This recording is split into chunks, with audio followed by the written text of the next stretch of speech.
Hi, I'm Bill O'Reilly. Thanks for watching us tonight. Dueling agendas over Syria. That is the subject of this evening's Talking Points memo. Now, last night we gave you the big picture on Syria. That Talking Points memo is posted on BillO'Reilly.com. You might want to check it out. Many Americans are confused over the issue because it is a complicated mess. Just to sum up, I believe there is overwhelming evidence that the Syrian tyrant Assad did gas civilians, including children. I also think if the USA does nothing about that, that will embolden our enemies and lead to nastier things down the road. Of course, that is speculation, but there is no doubt that people like Putin and the mullahs in Iran believe President Obama is weak, and so is America in general. Now, you don't start military action to prove you're not weak. That's foolish. But since World War II, America has been the moral force in the world, even though we've made tactical mistakes that have damaged the nation. The truth is, it'd be much easier for the country not to get involved with Syria. In the short run, that would be a much safer strategy.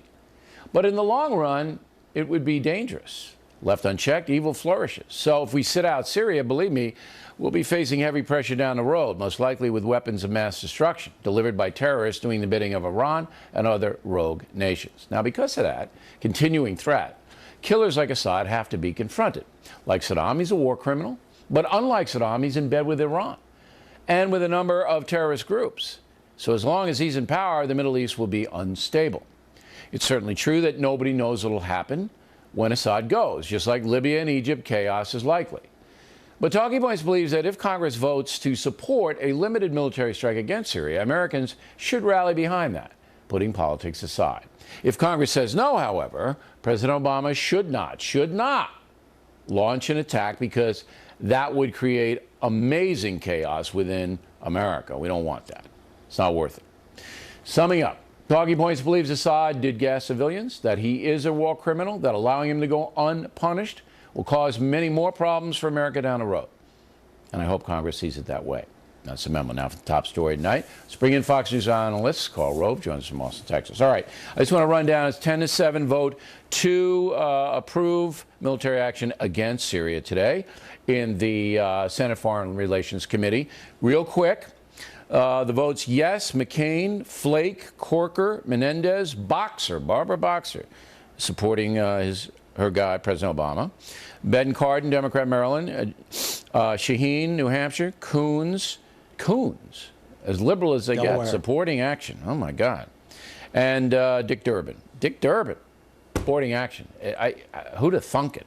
And Angus King, all right? Noes, some surprising noes. Marco Rubio, no.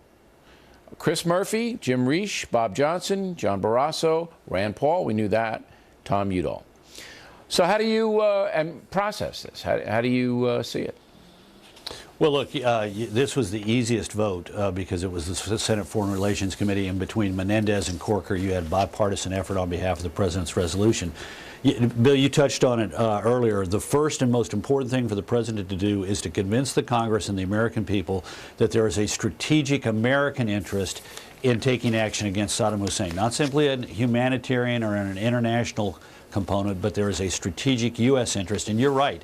The outcome in Syria is either Assad wins, in which case Hezbollah and Iran and Russia win, or Assad loses, in which case Iran, Hezbollah, and Russia lose. If Assad, Iran, Hezbollah, and Russia win, then that changes the balance of power in the Mideast against us, and if they lose, it advances it in our direction. Okay, but the argument for people, and as you know, you see the polls, many Republicans and conservatives say, okay, well, Al-Qaeda operatives will take over the government. Look what happened in Egypt.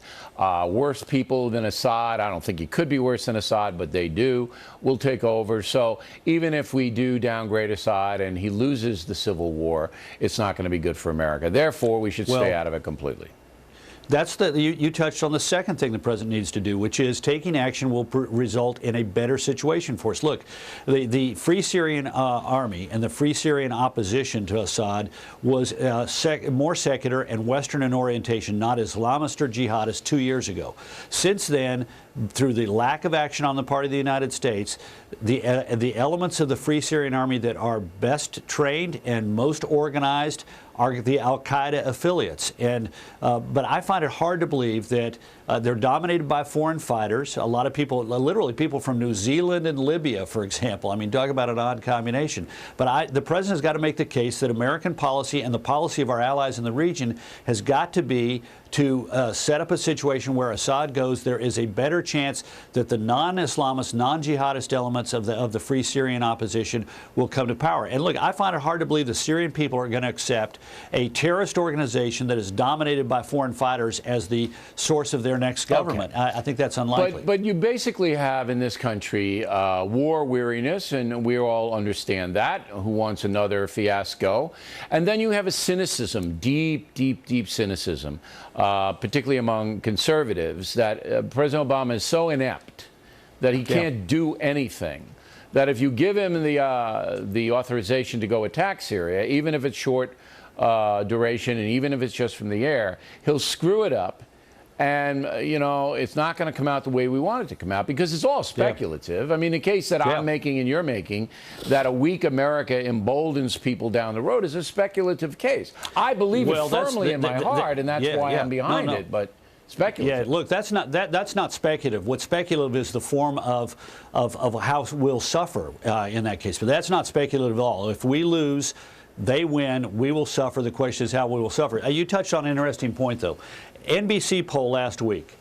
Do you favor military action, providing aid to the rebels, or providing humanitarian assistance? Only 26% chose military action. However, if you said, should we have military action in response to the use of chemical weapons, it goes to 42% say yes, 50% say no. If you say, okay, what if we use cruise missiles and airstrikes to go after the units and the infrastructure responsible for the chemical weapons attacks, it then goes to 50-44. Now, here's the interesting one. The general principle. The use of chemical weapons is a red line which ought to cause a significant U.S. response, including military action. The general principle, 58-35. Now, I take the difference between 58-35 and these lesser numbers to say the difference is the credibility gap of the president. People don't trust him. I've been talking to Republican members of the House. They don't trust him. That's the primary and they don't trust him. Beef. And this gets to the third issue, which is the president committed to, quote, a shot across the bow, as he said the other day, or a pinprick, or does he really want to make a difference? There'll be greater support if there's a sense the administration understands that they need to bend the arc in the Middle East towards our direction. And the interesting thing is that we've got allies in the form of Turkey, Saudi Arabia, the Gulf states, Kuwait, Jordan, which want us to do that. And we also have in Syria the absence of some things that made, for example, Egypt problematic. There is no Muslim Brotherhood to step in with a nationwide political organization, and more importantly, a nationwide social service organization to stand up and say, pick us instead of Assad or the more Western-oriented moderate opposition. I mean, we've got a chance here with the right policy to make a difference. All right, Mr. Rove, thanks as always.